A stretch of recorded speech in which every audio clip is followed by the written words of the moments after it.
In Paris of 1947, you're at a party, and there's a guy named Ernest Hemingway there, and you start talking about boxing. What happened there? Well, but it was like the first time I met Hemingway. It was in Key West. Okay. I did know I did meet him at the Scribe Hotel in Paris during the war, just saying hello. But my trouble with him was in Key West. A mutual friend of ours, Toby Bruce, sort of his secretary, Man Friday, and a very good friend of mine was giving a party for Ernest. And I was out in a little patio having a drink there.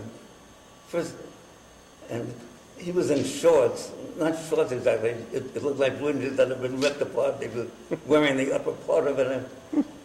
And he came staggering toward me and he sort of poked me. It was not very nice. He said, "You're Schulberg?" And I said, "Yeah, yes." And he said, "You're the book writer?" And I didn't like it. And he said, "Yeah, I've written a few books."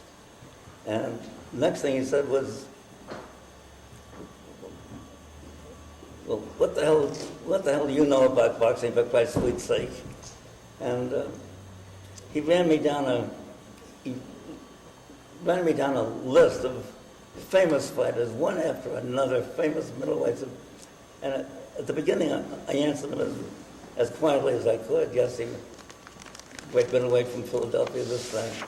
And each time I answered one, he would poke me, not exactly punch me, but shoved me very hard in the shoulder. And I'd have to take a step back. And after about 5 of these names thrown at me, he said, "Pinky Mitchell." That's what he'd do. He'd just name a name, Pinky Mitchell, and he shoved me. And I took a deep breath and I said, "Well, Pinky Mitchell was, junior middleweight champion of the world, and the brother of Richie Mitchell who had the great fight with Benny Leonard, and he came out to fight our fighter. We thought of him like that, Wesley Callahan, who in spite of his name was a local Jewish heavyweight, welterweight, Morris Shearer." And I said, "In that fight, Mushy won, and won the title, and he was a friend of our family, and Mushy gave me the gloves that he won with, and I had them on a wall over my bed." Instead of finally saying, "Well, I guess you did know him and know something about boxing," he went right on. He pushed me harder and said, and balked at me. He said, he didn't react to that at all. He said, "Pete Latzo," just he yelled it at me like and shoved me against the wall. He was an unbelievable bully, and so I tried to be patient. And I said, "Pete Latzo," I said, "Ernest, I don't think you realize this, but every one of these fighters is like a Hall of Fame fighter. These are all Leo Lomsky, and these are famous fighters."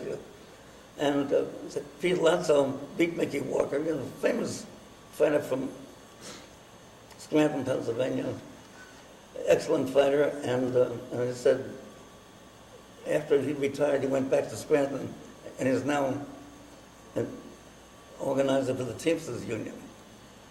And then I pushed him a little, not as hard as he pushed me. I pushed him a little bit, and I said, "And if you're so interested in Pete Latzo, why don't you go up and see him?"